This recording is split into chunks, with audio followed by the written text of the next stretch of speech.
Hey, good morning. It's Dr. Thornell from New England Family Chiropractic. I want to give you a little food for thought today. I continue to hear these stories about obesity and asthma and allergies and all of these different ties to genetic causes and therefore genetic solutions. Well, number one, I want you to know that it's a fact that human genetics have not changed in thousands of years. In order for genes to change, it's a process that would take hundreds to thousands of years for genes to change and adapt and become different. Secondly, I want you to envision a pond out in the wilderness somewhere where fish have lived for hundreds or thousands of years in this pond, and they've shared the same genetic lineage over their generations and generations.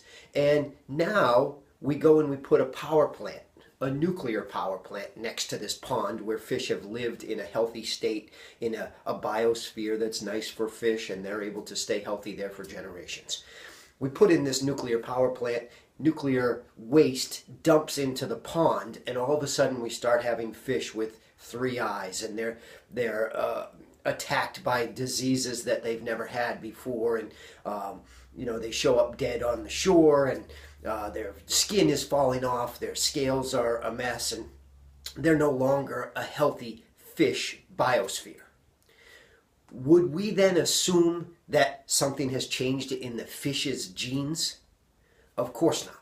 What has changed is their environment and their ability to adapt to things that are in their environment that didn't belong there. Well, if you look at the human species, our genes haven't changed either. What has changed dramatically in the last 50 years is our environment.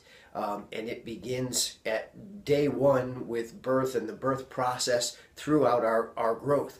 So what we need to look at when the health of a species goes bad, number one, is not the genes. The genes haven't changed. We need to look at the environment. We need to do everything we can to clean the health environment around the human species, and we have to stop looking for genetic causes. We have to look to improve our own internal environment through diet and exercise, meditation, stress reduction, all of those things that will keep the internal environment of the body healthy. And don't go blaming it on genes, and for goodness sake, don't go depending on genetic solutions to problems that are created by our environment.